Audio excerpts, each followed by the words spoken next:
इसी कमबैक का तो इंतजार था एंड कमबैक हो रहा है, जहां पे मार्वल स्टूडियोज ने अपने फ्यूचर के बारे में सैन डिएगो कॉमिक कॉन में कई सारी अनाउंसमेंट्स की हैं एंड ये एसडीसीसी का अब तक का सबसे स्टैक्ड इवेंट था, क्योंकि एमसीयू की तरफ से इतने ज्यादा लोग आए थे कि 400 वीआईपी सीट्स में से करीबन 370 मूवी स्टार्स एंड उनके पब्लिसिस्ट एंड एजेंट्स को लेकर रिजर्व किए गए थे एंड बाकी जो 30, 35, 36 कुछ सीट्स बच गई थी उन्हें वो एक्चुअल मीडिया कवरेज के लिए लोगों को छोड़ दिया गया था, क्योंकि this event was all about movies.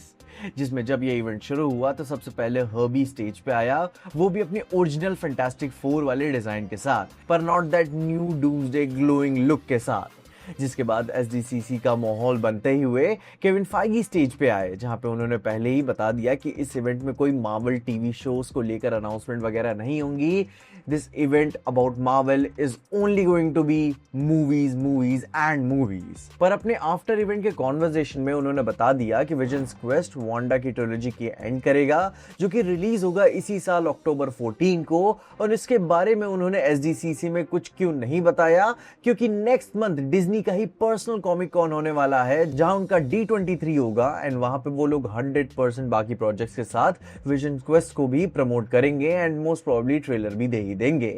क्योंकि वो तो अक्टूबर में ही आने वाला है। बाकी जैसे ही ये बातें हुई थी कि एसडीसीसी में सबको Avengers end game and core के एक्सक्लूसिव ट्रेलर को दिखाया गया एंड जिन्हें नहीं पता तो बता दूं, मार्वल फिर से Avengers end game re release कर रहा है, जहां पे Avengers end game and core नाम से उन्हें वो री रिलीज दे रहे हैं, जो कि रिलीज होगी इसी साल, वो भी सितंबर 25 को, वो भी आईमैक्स फॉर्मेट्स में।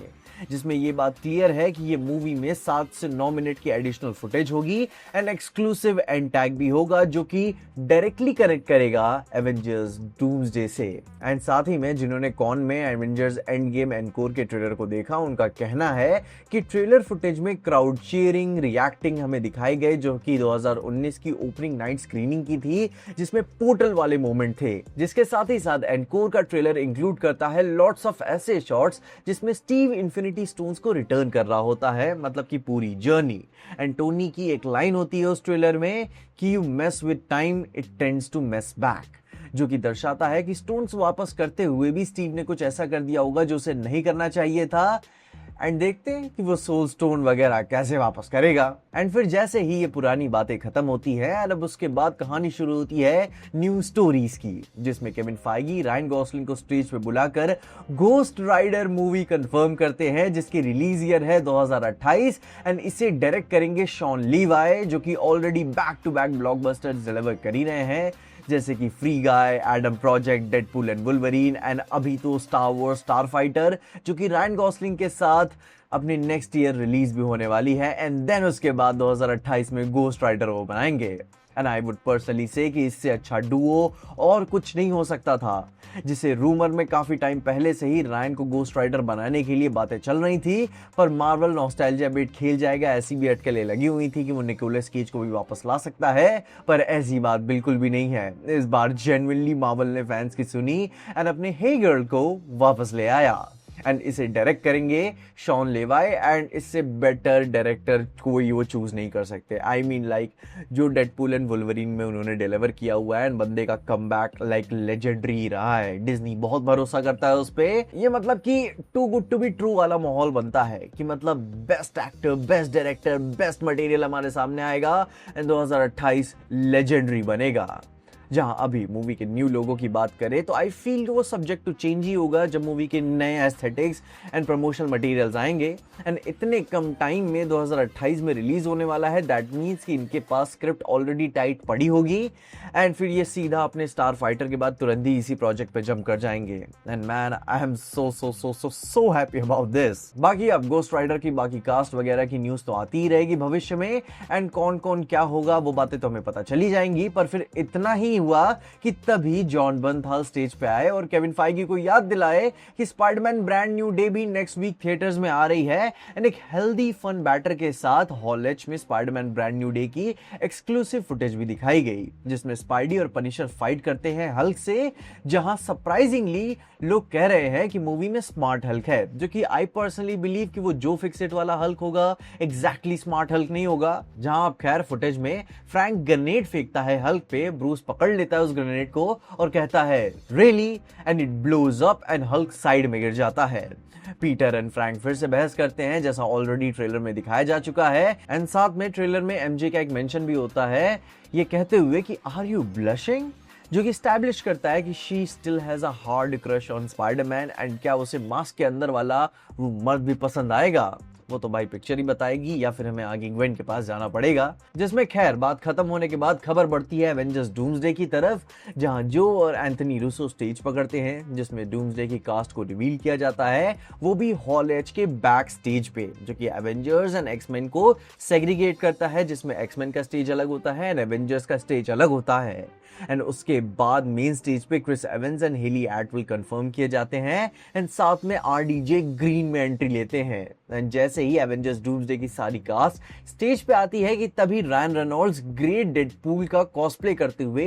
हॉल एच में ऑडियंस के साथ एंट्री लेते हैं, एंड पॉल रड के साथ सीधा सवाल करते हैं कि where is Thor and why he was crying, जिसमें रड रिप्लाई करता है कि ही वाज अ रेक्सन फैन, जो कि स्टैब्लिश करता है कि रेक्सन एक्चुअली में बहुत अच्छा नहीं खेलती होगी तो इसलिए रो रहा होगा, जो कि जोकिंगली ही था। एंड साथ ही साथ ये भी स्टैब्लिश पूरी तरीके से वहीं क्लियर हो ही जाता है कि रायन रेनॉल्ड्स ही है, एंड वो स्नीकिंगली फिर से एक और बार अपनी रेक्सन फुटबॉल टीम को प्रमोट कर रहे हैं, क्योंकि वो उसे कोन भी करते हैं, एंड आगे चल के जब उसकी वैल्यूएशन बढ़ा देंगे तो वो उसे भी बेच देंगे। बाकी फिर इसी कॉन्वर्जेशन में ये भी सजेस्ट हो जाता है कि जब अपने डेडपूल पूछते हैं कि भाई या लाइक कोई और शूटिंग वगैरह बची है, कोई और फोटोग्राफी वगैरह करनी है, क्योंकि उन्हें भी एवेंजर्स डूम्सडे में होना था, लेकिन इट बिकेम्स प्रिटी एविडेंट कि डेडपूल एवेंजर्स डूम्सडे में नहीं होने वाला। एक तरीके का छोटा सा नॉड भी था कंफर्मेशन कि वो नहीं होगा, लेकिन ये भी था कि साथ ही साथ लोगों को कुछ और भी इंफॉर्मेशन मिलेगी, वो भी कमिंग सून टाइम में, जो कि मुझे उम्मीद है कि नेक्स्ट मंथ एमसीयू अपने डिज्नी के D23 इवेंट में अनाउंस कर ही देगा।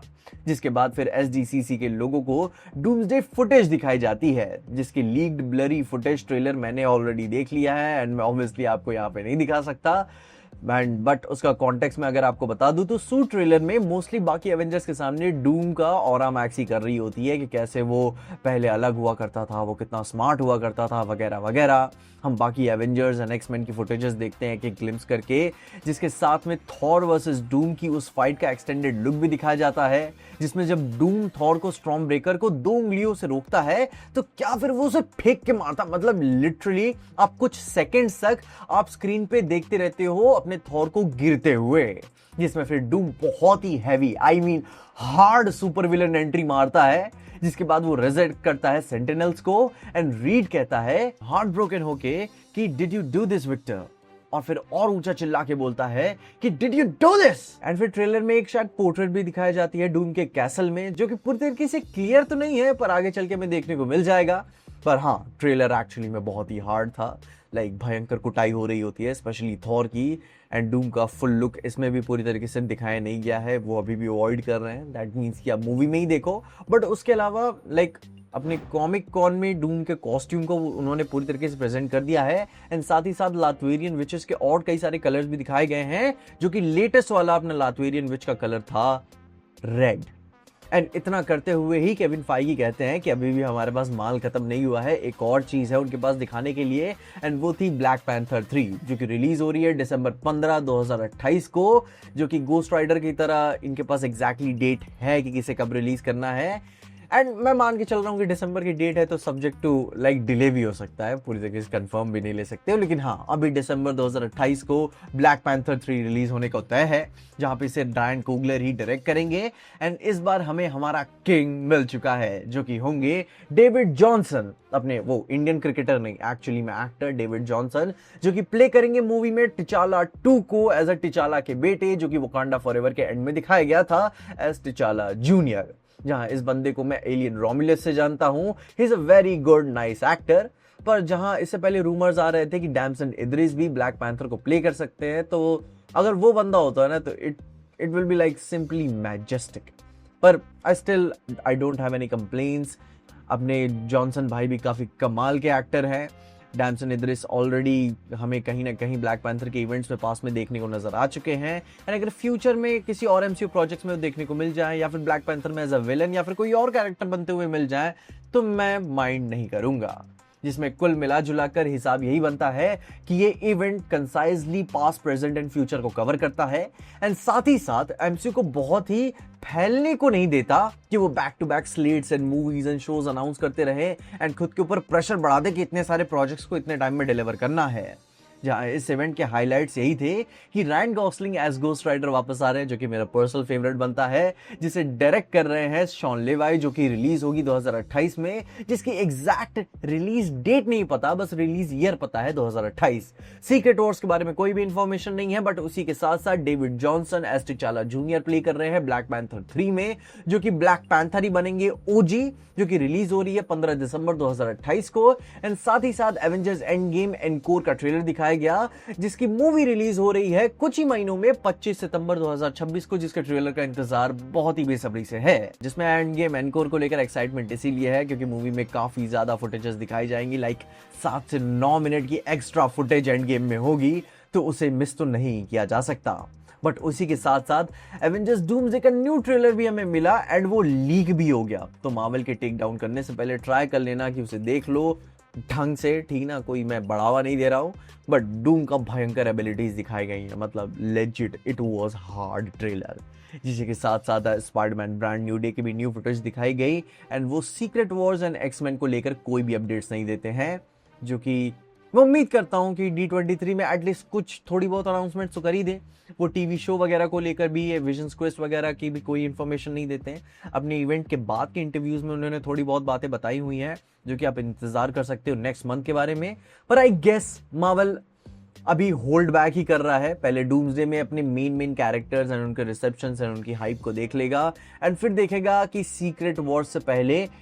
कि वो कोई प्रोजेक्ट डिलीवर नहीं करेंगे, ये बात तो तय है, क्योंकि वो बेबी स्टेप्स ले रहे हैं और ध्यान देना चाहते हैं कि एवेंजर्स ही करें एंड उसके बाद जो चीज काम करती हुई आ रही है उसी को ही रेप्लिकेट करें। जहां सीक्रेट वॉर्स नेक्स्ट ईयर दिसंबर में रिलीज होने वाली है एंड विजन्स क्वेस्ट के कुछ प्रोजेक्ट्स के साथ अनाउंसमेंट हमें D23 में मिल ही जाएंगी, पर अभी के लिए मार्वल फिर से बेबी स्टेप्स ही ले रहा है, जैसे कि शुरू में लिया करता था। धीरे धीरे वो चलते हैं, देखते हैं कि क्या काम कर रहा है एंड फैंस क्या पसंद कर रहे हैं, तभी वो ऐसे प्रोजेक्ट्स लेकर आएंगे। क्योंकि ये बात तो पूरी तरीके से क्लियर है कि रायन गॉसलिंग वाला गोस्ट राइडर पूरी तरीके से पूरी तरीके से फैन कास्टिंग ही था,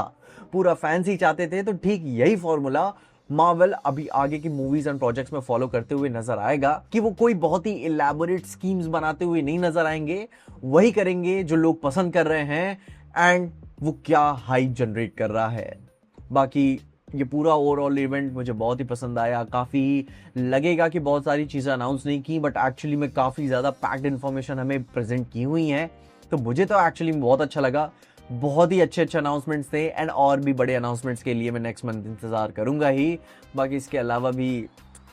और अनाउंसमेंट्स होंगी। बाकी अभी मुझे मार्वल का फ्यूचर काफी कमाल का लग रहा है, वो काफी अच्छे डिसीजंस ले रहे हैं। बाकी इस इवेंट एंड कवरेज के ऊपर आपकी क्या ओपिनियंस हैं, आपकी क्या हाइप है, आप मुझे कमेंट से जरूर बता दीजिएगा। बाकी यस,